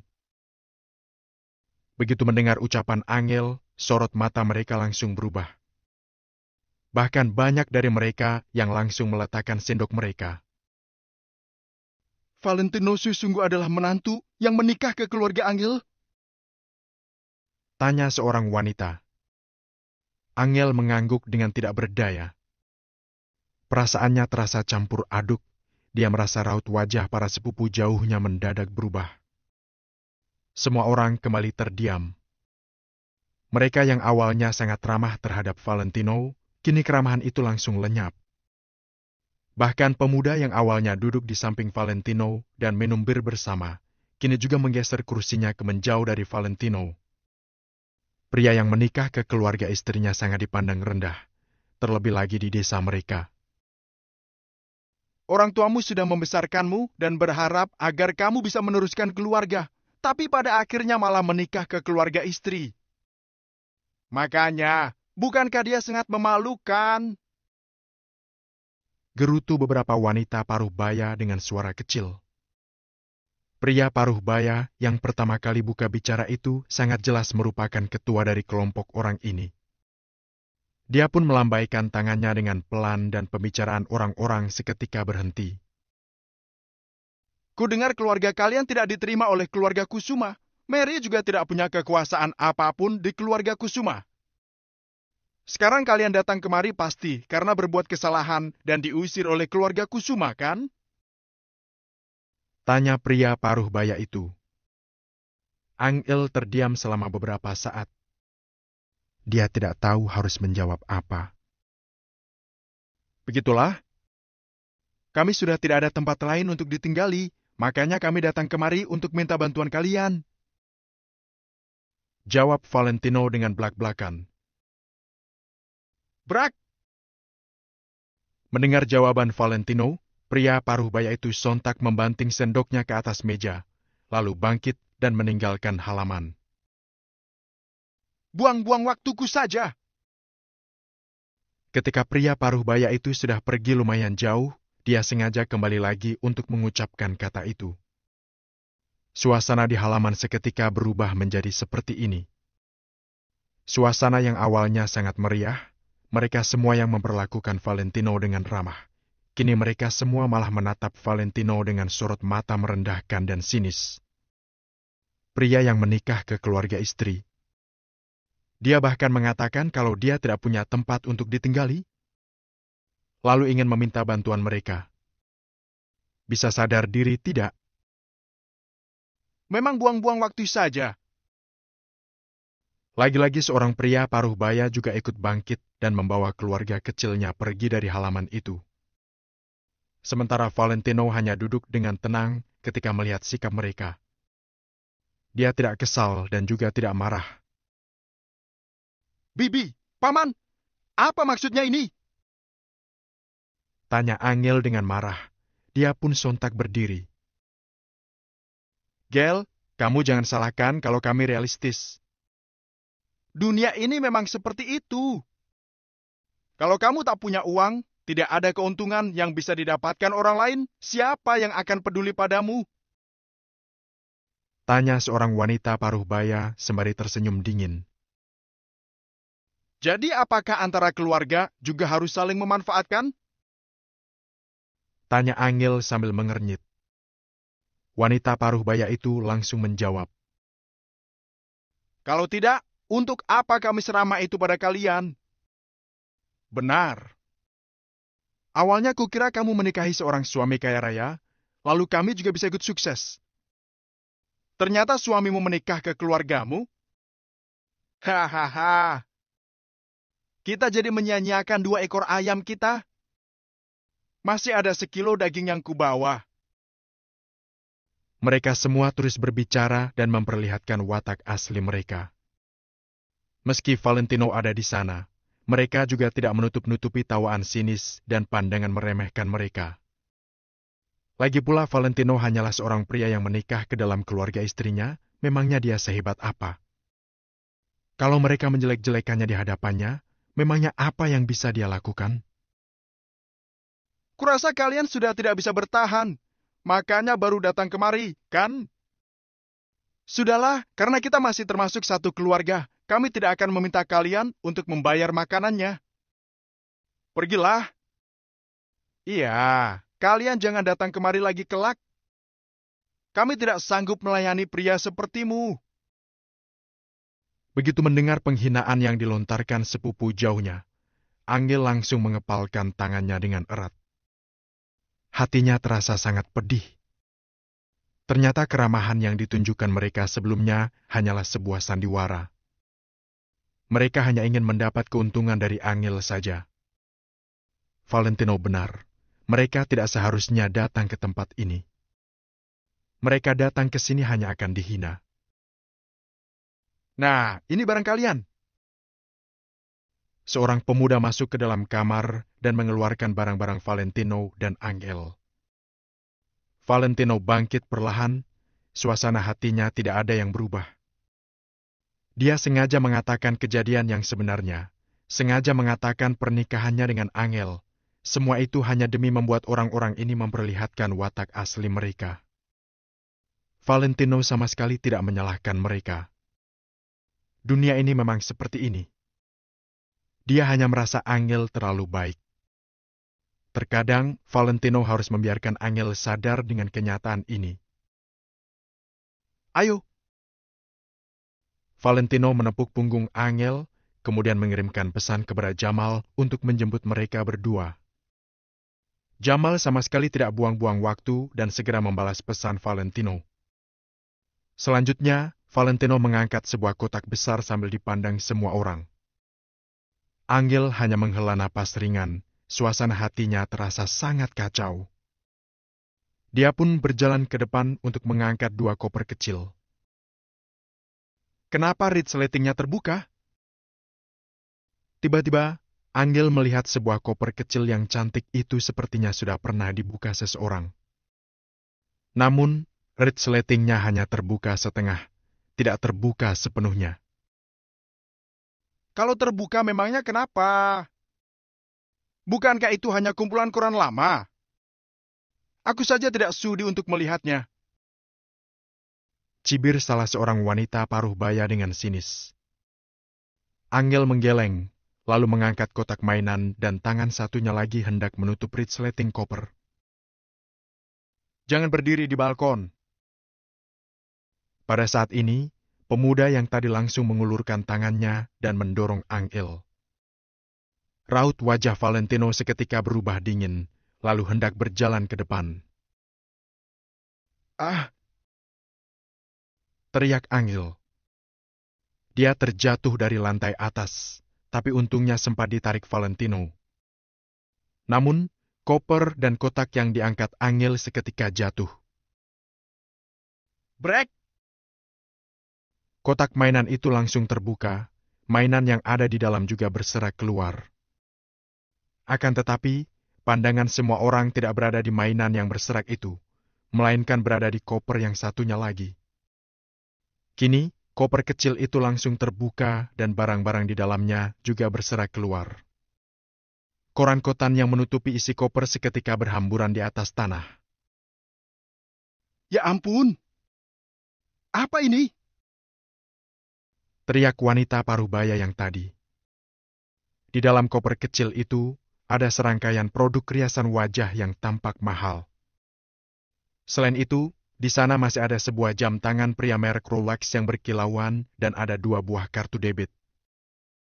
Kedua barang itu bukan apa-apanya. Di bagian paling dalam koper, ada puluhan ikat uang tunai. Puluhan ikat. Bukan puluhan lembar. 1 ikat senilai 20 juta, kini semua uang itu berserak begitu saja, tampaknya paling sedikit ada 30-an ikat. Sepupu jauh Angel adalah orang desa, siapa yang pernah melihat uang sebanyak ini? Di tempat terpencil seperti ini, ada yang mempunyai uang sebanyak puluhan juta saja sudah terkenal. Apalagi uang ratusan juta yang sedang berserak di depan mereka. Tentu saja mereka sangat kaget hingga napas mereka memburu. Mata mereka juga terbelalak lebar. Semua orang yang ada di sana seketika tertegun hingga tidak bisa berkata-kata. Bab 687, Menantu Matri Lokal yang Tidak Biasa. Suasana lebih hening beberapa kali dibandingkan dengan sebelumnya. Jangankan para kerabat, bahkan Angel juga tercengang. Semua ini adalah barang milik Valentino. Jangankan satu kosmetik bermerek maupun kartu ATM, Hanya dengan melihat uang tunai 600 juta dan jam tangan Rolex yang harganya tidak kurang dari 2 miliar ini, sudah cukup membuat orang tidak bisa berpaling. Tino, ini. Angel menunjuk ke uang di lantai dengan ekspresi terkejut.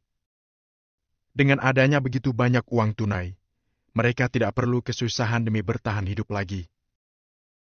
Valentino merenung sejenak, kemudian mengangguk. Iya, semua itu milik kita. Valentino paham bahwa ini adalah niat baik dari Rhys. Hanya saja Valentino tidak menyangka Rhys akan menyelipkan begitu banyak uang tunai di dalam koper. Rhys bisa sukses seperti sekarang ini, benar-benar tidak gampang. Seusai berbicara, Valentino membungkukkan badannya untuk memasukkan barang-barang itu ke dalam koper. Melihat Valentino memasukkan uang 600 juta ke dalam koper, para kerabat kembali bernapas dengan cepat. Mereka ingin sekali membantu Valentino memungut uang. Bukankah Valentino itu cuma menantu yang tinggal di rumah keluarga istri? Bukankah dia dan Angel sangat dihina di keluarga Kusuma?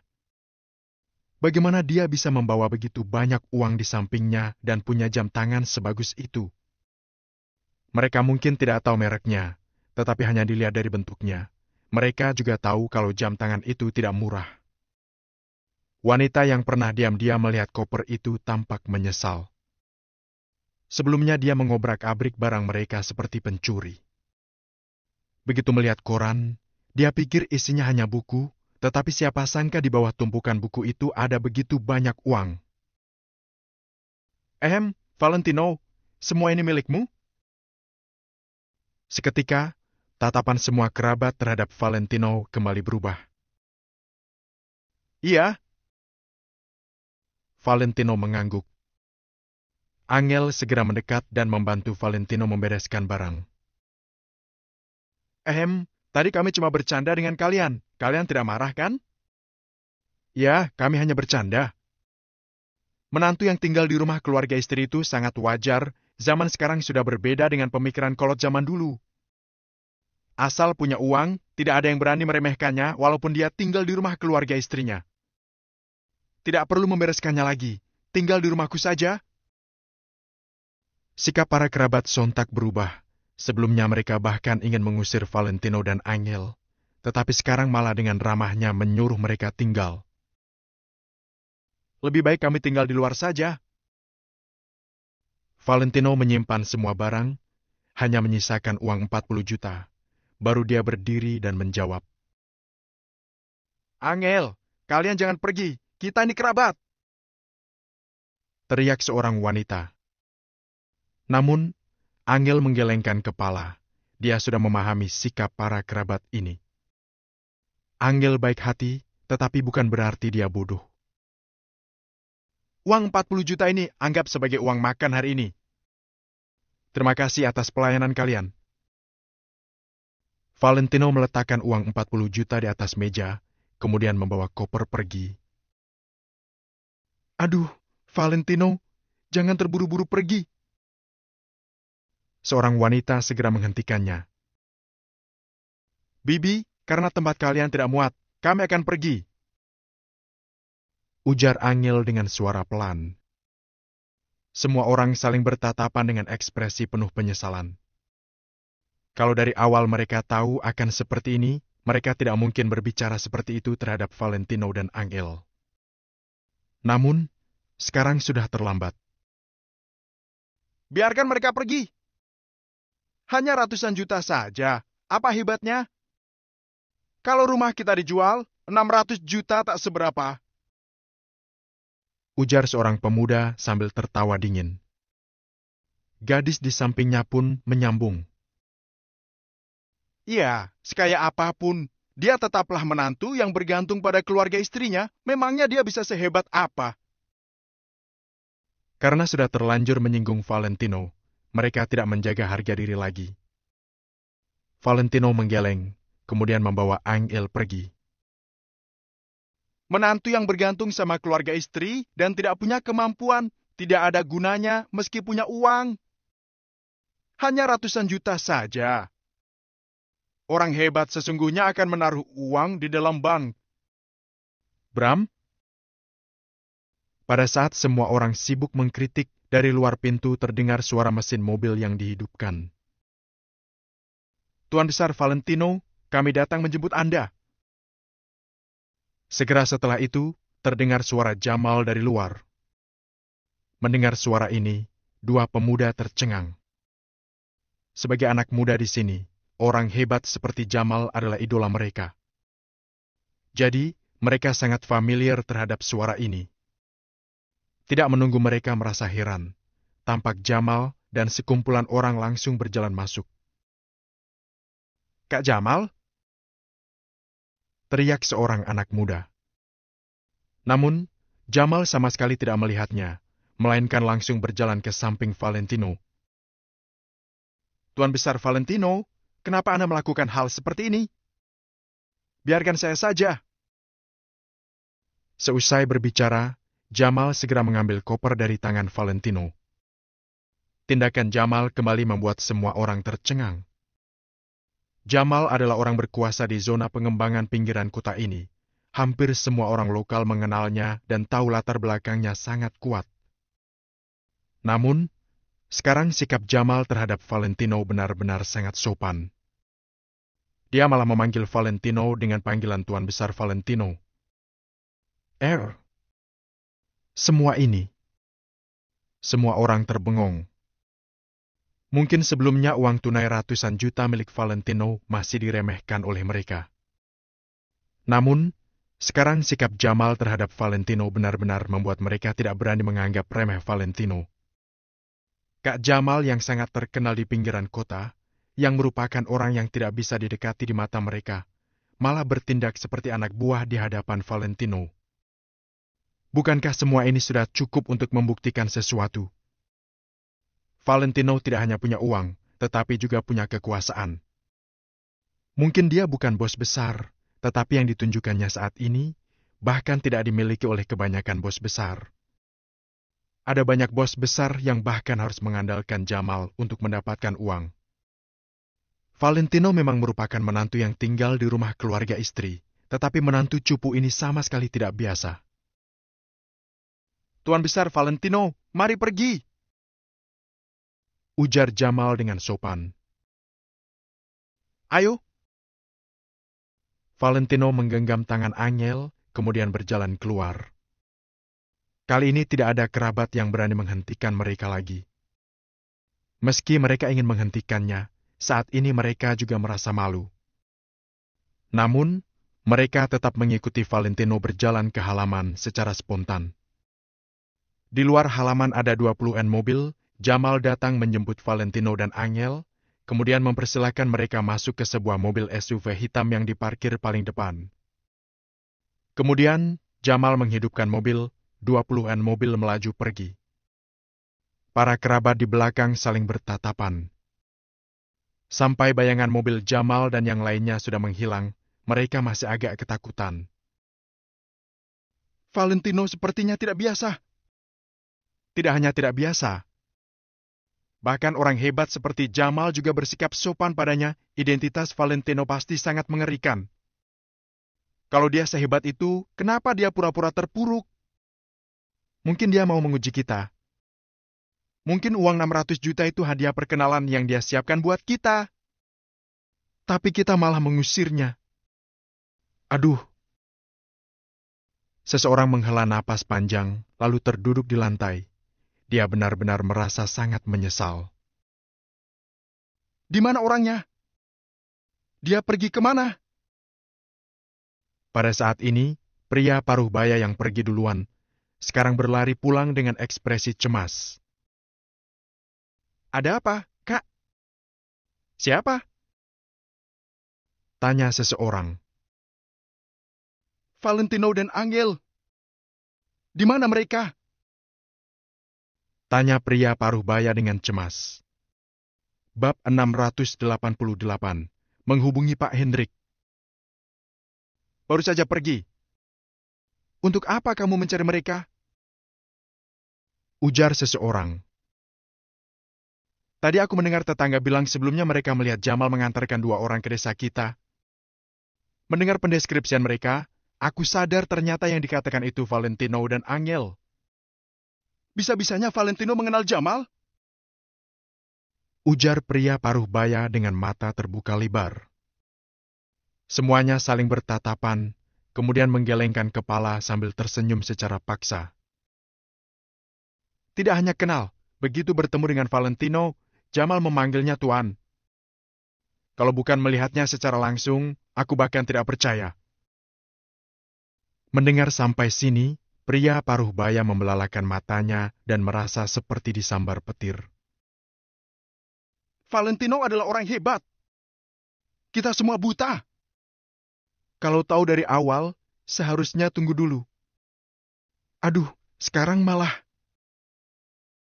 Setelah sadar, pria paruh baya segera berkata, Cepat pergi kejar.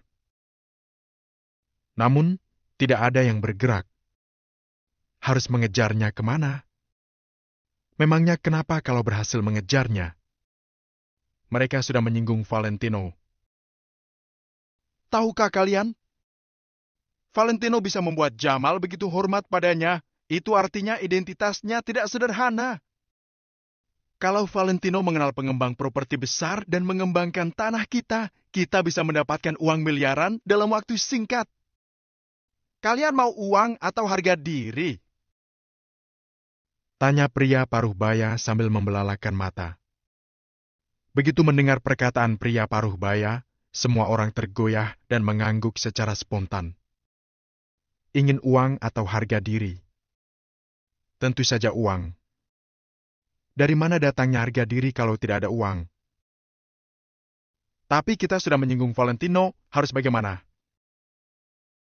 Tanya seseorang. Kak, kamu selalu punya ide bagus. Menurutmu harus bagaimana? Pria paruh baya tidak berbasa-basi, dia segera mengeluarkan ponsel dan mulai menelpon Angel. Namun, setelah mencobanya beberapa kali, tetap dalam kondisi tidak aktif. Pria paruh baya terdiam sejenak, kemudian berkata, Pikirkan cara untuk menghubungi Mary. Angel pasti tidak akan memedulikan kita lagi. di dalam mobil. Begitu masuk ke dalam mobil, Angel terdiam, dia merasa sangat sedih. Dia sangat kecewa terhadap kerabatnya dan merasa bersalah terhadap Valentino. Awalnya dia membawa Valentino datang meminta bantuan pada kerabat, tetapi malah terjadi hal seperti ini. Angel merasa sangat malu. Valentino menundukkan kepalanya untuk mengirim pesan. Kemudian dia menyimpan ponselnya, lalu memeluk Angel. Jangan berpikir terlalu banyak. Masyarakat sekarang memang begitu. Ujar Valentino dengan suara pelan. Angel menghela napas, kemudian mengangguk. Tuan Besar Valentino, Anda ingin pergi kemana? Tanya Jamal di depan. Ke kompleks Sea Garden? Ujar Valentino setelah berpikir sejenak. Tadi dia menghubungi Rhys untuk memintanya mengatur tempat tinggal di kompleks Sea Garden. Awalnya Rhys ingin mengatur yang lebih bagus, tetapi Valentino menolak, dia tidak ingin terlalu menonjol. Situasi sekarang tidak mengizinkannya untuk bertindak menonjol. Jamal agak terkejut, kompleks Sea Garden memang bukan berada di pusat kota, tetapi sudah masuk ke pinggiran kota. Setidaknya tidak bisa dibandingkan dengan zona pengembangan pinggiran kota. Namun, Jamal tidak berani bertanya, dia mengendarai mobil menuju kompleks Sea Garden. Sekarang Angel sudah tidak berharap pada kerabat, dia mempercayakan semuanya kepada Valentino. Di kompleks Sea Garden.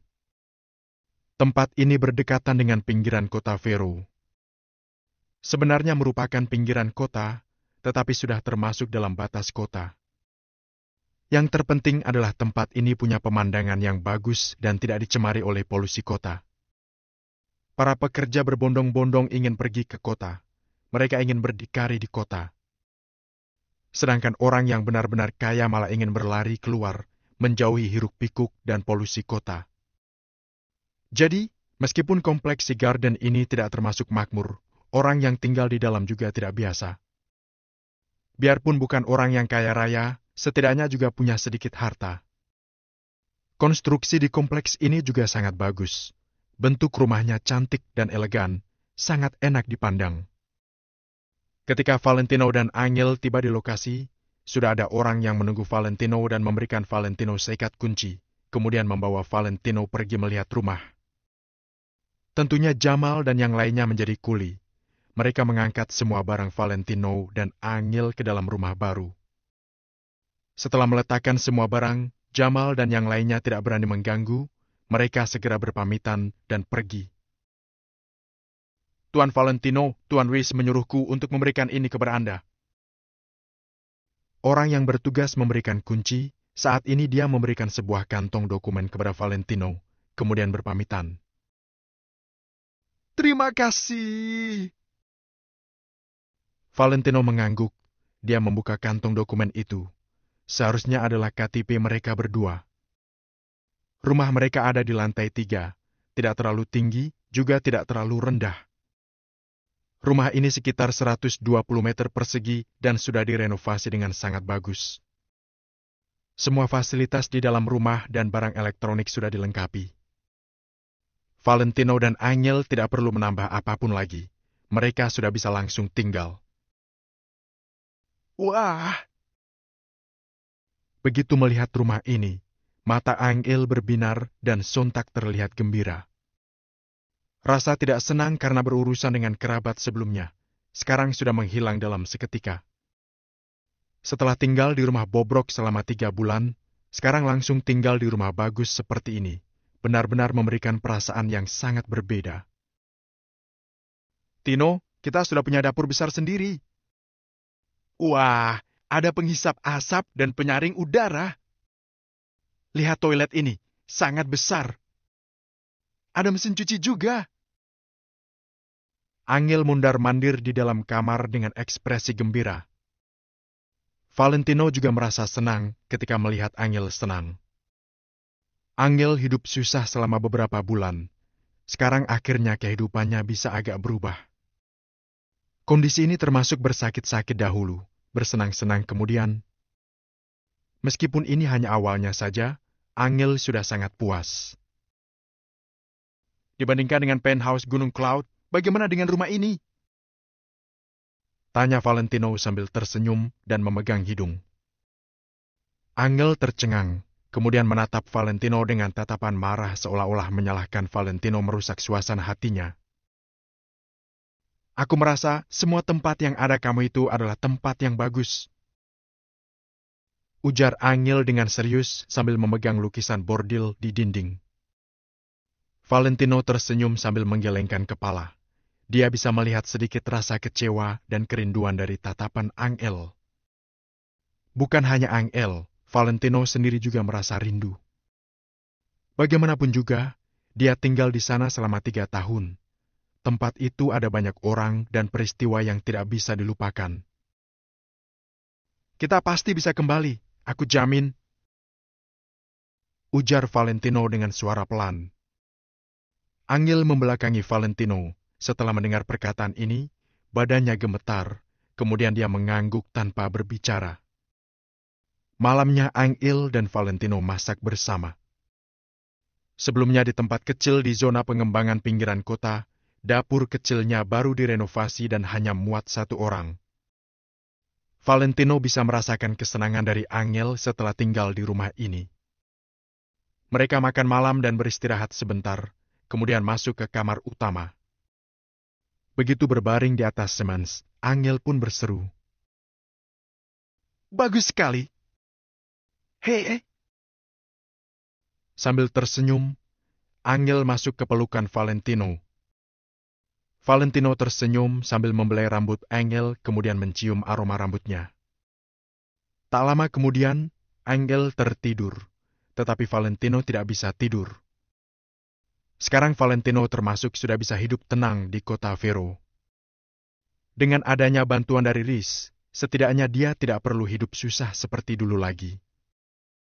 Namun, Valentino tidak puas dengan kondisi seperti ini. Masih ada banyak hal yang perlu dilakukannya. Valentino memikirkan rencana ke depannya. Setelah beberapa jam berlalu, dia masih tidak punya keinginan untuk tidur. Kemudian Valentino perlahan bangun. Dia menutupi angil dengan selimut, lalu berjalan menuju teras. Valentino membuka jendela, merasakan angin sejuk di malam hari, sambil menyalakan sebatang rokok.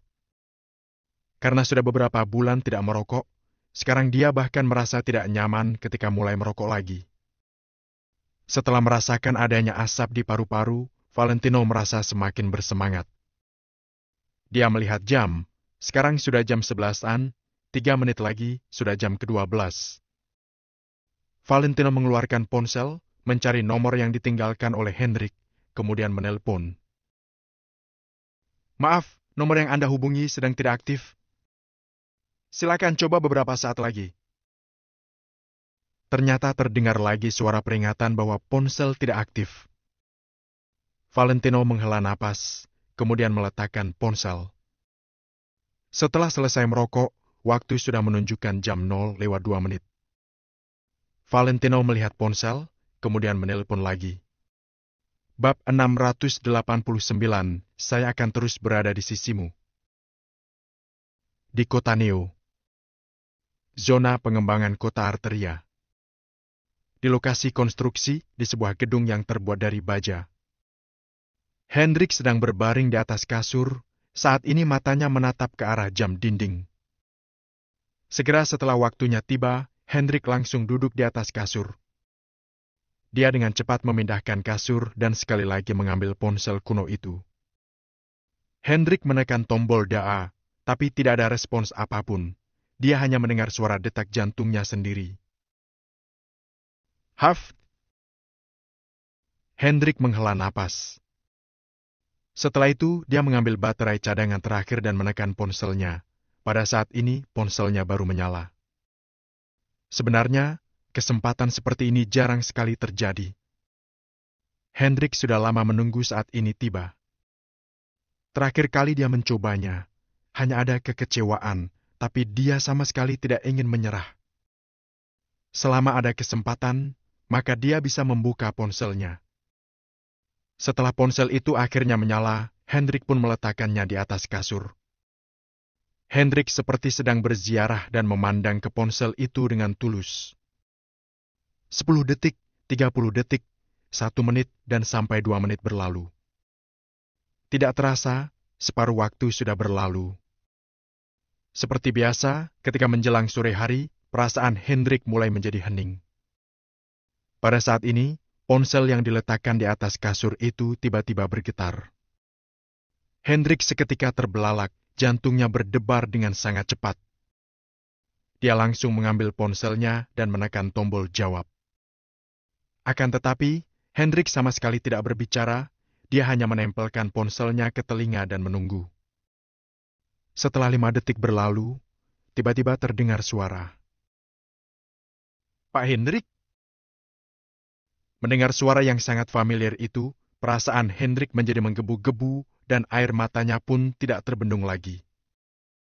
Seketika, air mata itu mengalir ke pipinya.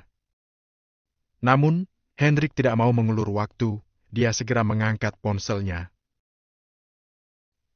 "Tuan Valentino, saya tahu bahwa Anda pasti bisa sembuh." Hendrik saat ini sangat bersemangat, tapi dia masih menekan suaranya dan berkata dengan suara yang amat kecil. Orang yang melakukan panggilan adalah Valentino.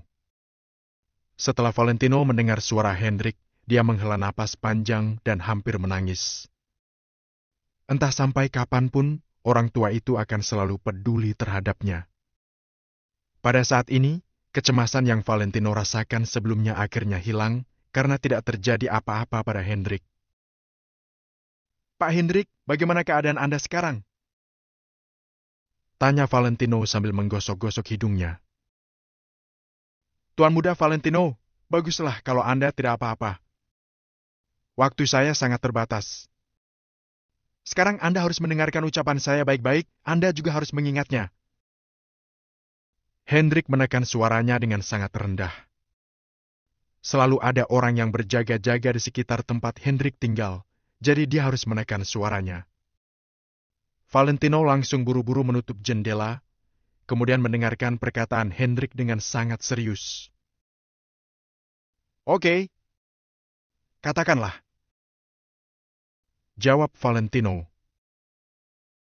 saya akan selalu mencari kesempatan untuk membuka ponsel selama 5 menit di jam 12 malam. Karena pada pagi hari, di sekitar sini akan dilakukan pemantauan sinyal yang membuat sinyal apapun terdeteksi. Selama 5 menit ini, prajurit keluarga Wijaya diam-diam menggunakan alat pengacau sinyal. Anda tidak perlu memedulikan kondisi saya, juga tidak perlu bertanya terlalu banyak. Asosiasi Valentino Empire belum bubar, mereka masih ada dan bahkan sudah menyebar ke berbagai daerah. Bisa jadi di daerah Anda tinggal ada jejak mereka, hanya saja kalian masih belum bertemu. Anda sama sekali tidak boleh menghubungi siapapun yang ada di kota Neo. Untuk sekarang jangan kembali dulu. Pihak keluarga sudah menganggap Anda meninggal, jadi mereka juga sudah menurunkan kewaspadaan mereka. Ini adalah kesempatan Anda, tapi tetap pastikan jangan terlalu menonjol. Asosiasi Valentino Empire, Kasman, William, dan semua prajurit keluarga Wijaya bergegas keluar dan mengabdikan diri untuk pengembangan. Beri saya sedikit waktu, saya pasti akan membawa Anda kembali. Hendrik berbicara dengan suara yang sangat kecil dan cepat. Selama Hendrik berbicara, Valentino hanya terdiam dan mendengarkan sambil mengernyit. Pak Hendrik, apa yang mereka lakukan pada Anda? Setelah Hendrik selesai berbicara, Valentino bertanya sambil memegang ponselnya dengan tangan kirinya. Sedangkan tangan kanannya terkepal erat, ada kemarahan di dalam hatinya. Di mata Nick dan yang lainnya, Valentino sudah tiada. Akan tetapi, mereka masih saja tidak mau melepaskan Hendrik. Tuan Muda Valentino, Anda tidak perlu memedulikan saya. Selama saya masih ada, saya akan terus melindungi Anda. Anda harus ingat perkataan saya. Ini adalah baterai cadangan terakhir yang saya miliki karena saya tidak menemukan tempat pengisi daya. Saya mungkin akan mencari waktu untuk menyalakan ponsel, tapi mungkin juga tidak. Tapi Anda tidak perlu khawatir, itu hanya karena saya ada urusan yang lain. Intinya tunggu, Tuan Muda Valentino harus menunggu. Ingat, tunggu saya yang menelpon lebih dulu. Sudah waktunya, saya tutup teleponnya dulu. Tuan Muda Valentino, saya akan terus berada di sisi Anda. Setelah itu, Hendrik langsung menutup panggilannya. Sedangkan Valentino, ketika dia mendengar nada sibuk dari ponselnya, dia sama sekali tidak merasa tenang. Valentino benar-benar kecewa dengan keluarga Wijaya, Nick, Timothy, dan yang lainnya. Hendrik selalu mengikuti Tuan Besar Wijaya kemanapun, sebagian besar hidupnya digunakan untuk mengabdi pada keluarga Wijaya. Hendrik sudah memberikan kontribusi yang besar kepada keluarga Wijaya. Setelah Hendrik memutuskan untuk pensiun, terlebih lagi karena dia bagaikan pelindung keluarga Wijaya, Tuan Besar Wijaya menawarkan kedudukan, kehormatan, dan kekayaan padanya. Tapi dia menolak semua itu. Bahkan keluarga pun dia tidak mau. Tuan Besar Wijaya memang selalu baik pada Hendrik, tapi setelah bertahun-tahun, Hendrik telah berhasil membalas kebaikan Tuan Besar Wijaya. Namun, Hendrik tetap bersedia melayani Tuan Besar Wijaya dengan setia. Setelah Tuan Besar Wijaya meninggal, dia mengikuti permintaan Tuan Besar Wijaya untuk mengikuti Valentino. Hendrik tidak pernah menikah dan tidak memiliki anak. Jadi, dia menganggap Valentino dan anak-anak dari keluarga Wijaya sebagai anaknya sendiri. Hendrik pernah menggendong anak-anak keluarga Wijaya ketika mereka masih kecil, termasuk Timothy dan juga Nick. Siapa dari mereka yang tidak pernah diajar ataupun dilindungi oleh Hendrik? Akan tetapi, mereka sekarang malah menyerang Hendrik tanpa ampun. Hendrik memang tidak mengatakan bagaimana situasinya, tapi Valentino bisa menebak sesuatu. Orang tua ini mempertaruhkan nyawanya sendiri demi keluarga Wijaya. Namun pada akhirnya, Hendrik malah mendapatkan hasil seperti ini. Bagaimana mungkin dia tidak kecewa? Valentino saat ini merasa terkejut, marah, dan juga benci. Kedua matanya menjadi merah. Dengan gemetar, Valentino mengeluarkan sebatang rokok, kemudian menghisapnya dan pelan-pelan menjadi lebih tenang. Pak Hendrik, Tino tidak akan membuat perjuanganmu sia-sia. Tidak akan. Setelah kakek pergi, kamu sudah bertanggung jawab atas banyak hal untukku. Kamu juga sudah membantuku menghadang banyak masalah. Mulai dari saat ini, aku yang akan melakukan tanggung jawab ini. Suatu hari nanti, aku sendiri yang akan melawan Nick, Cemeti, dan keluarga Wijaya. Setelah cukup lama, Valentino memandang ke langit malam sambil berbicara sendiri. Hendrik memberitahunya untuk menunggu sampai kekuatan asosiasi Valentino Empire membesar, baru menjemputnya kembali. Namun, bagaimana mungkin Valentino bisa menunggu dengan tenang? Banyak orang yang diam-diam berkorban demi Valentino. Hal ini membuat Valentino tidak bisa hanya menunggu hasil saja. Diam sambil menunggu hasil bukanlah cara kerja Valentino. Klek! Valentino menyalakan lampu, mengambil kertas dan pen, lalu mulai menulis sesuatu. Segera, setiap informasi penting yang Pak Hendrik katakan barusan ditulis kembali oleh Valentino di atas kertas. Bab 690. Aku tidak berani bertaruh. Asosiasi Valentino Empire masih ada, tapi mereka sudah mengembangkan kekuatannya sendiri. Keluarga Wijaya sudah menetapkan kalau Tommy sudah mati, jadi mereka sudah melonggarkan penyelidikan. Namun, hanya melonggarkannya sedikit, bukan menyerah sepenuhnya. Tentu saja Valentino tahu cara Timothy menangani suatu hal. Prajurit keluarga Wijaya milik Kasman pasti sudah memutuskan hubungan mereka dengan keluarga Wijaya demi Valentino. Orang-orang ini diam-diam mencari Valentino sambil mengembangkan kekuatan mereka.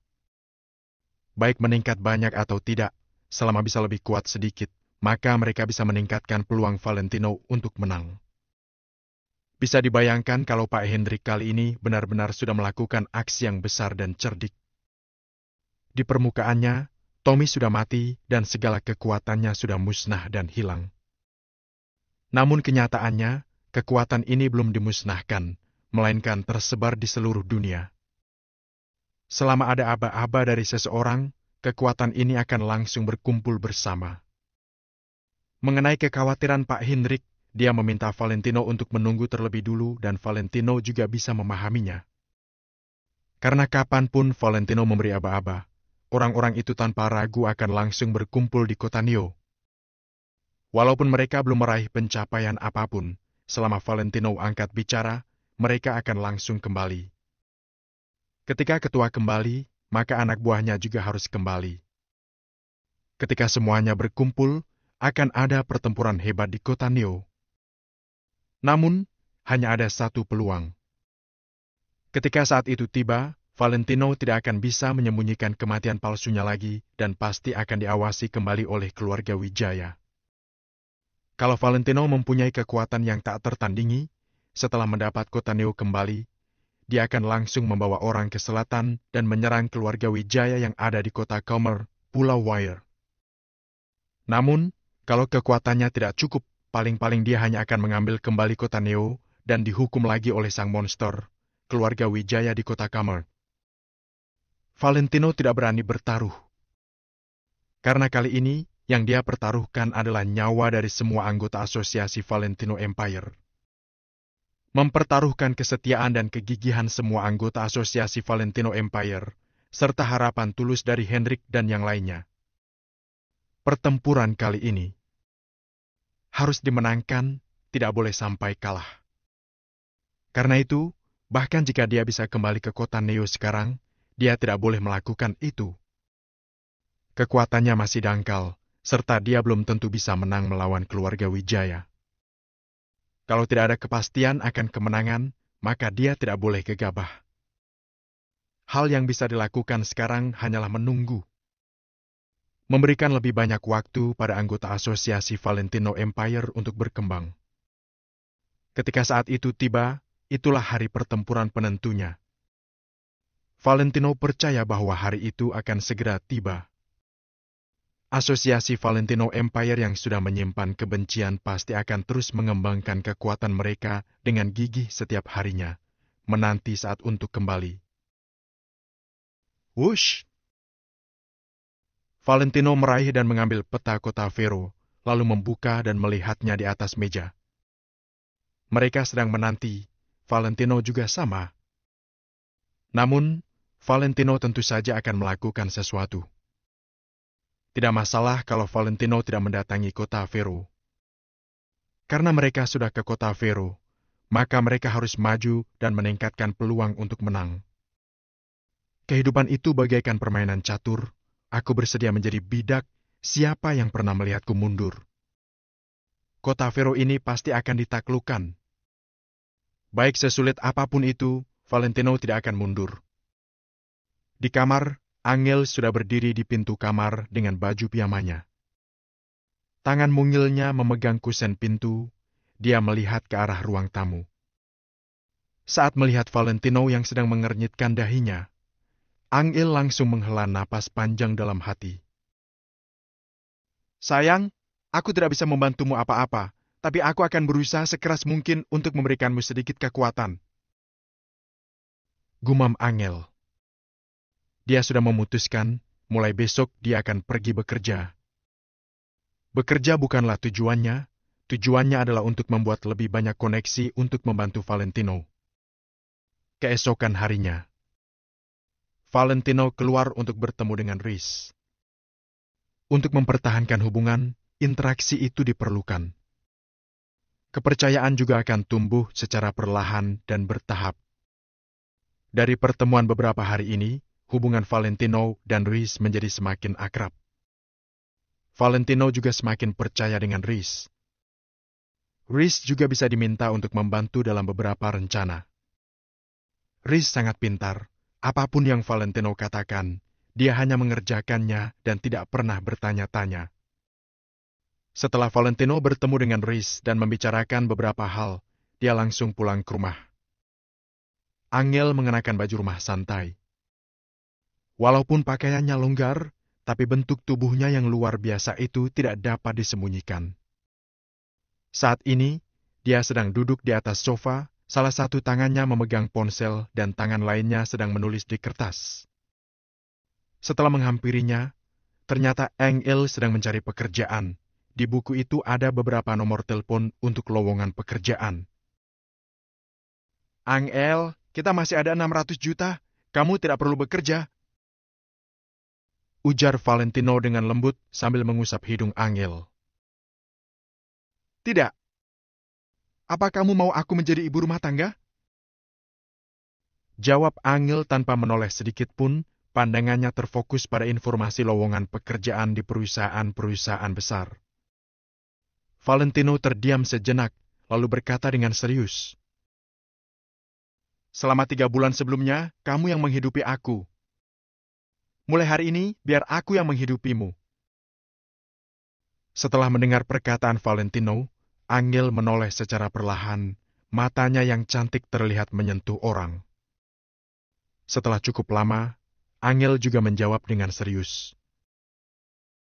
Ini rumah kita berdua, kenapa kamu harus membayarnya sendiri? Nada bicara Angel sangat tegas, tidak ada keraguan sama sekali. Baiklah.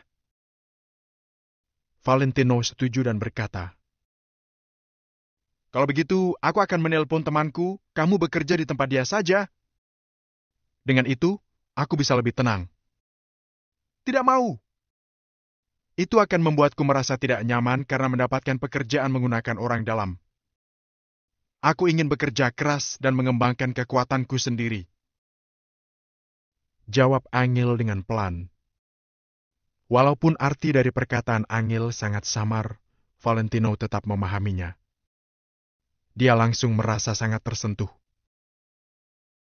Valentino, sini bantu aku.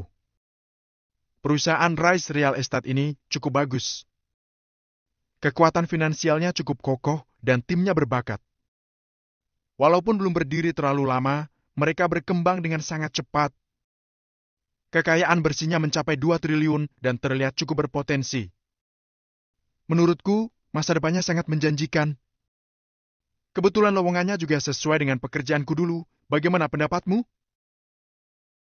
Angel memegang ponsel dan menyodorkannya ke hadapan Valentino. Ekspresi Valentino terlihat sedikit aneh, Rice Real Estate ini. Bukankah ini estate milik Riz? Namun, Valentino juga tidak memberitahu Angel, kalau tidak, dia pasti tidak akan melamar di sana. Menurutku cukup bagus, sangat cocok denganmu. Ujar Valentino dengan serius. Hehe, aku juga merasa cocok denganku. Nanti sore, aku akan pergi wawancara kerja. Ujar Angel dengan sangat gembira sambil mengambil KTP yang ada di sampingnya. Sekarang, Angel sedang memegang KTP palsu hasil buatan Riz. Akhirnya, dia berani pergi bekerja di perusahaan besar. Keduanya memiliki KTP baru, nama Valentino berubah menjadi Leno, serta Angel berubah menjadi Amel.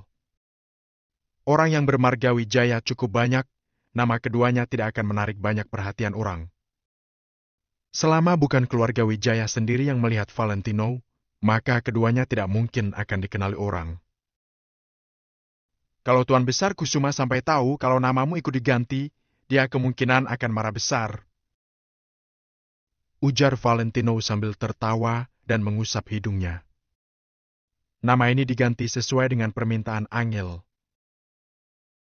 Tentu saja tidak, kakek pasti bisa memahami kesulitan kita. Yang paling penting, bukankah ada satu pepatah yang mengatakan kalau aku harus menggunakan nama keluargamu sebagai nama depanku? Apakah akan ada yang memanggilku Nyonya Wijaya ke depannya? Hei, Setelah mengatakan ini, Angel langsung tertawa sendiri.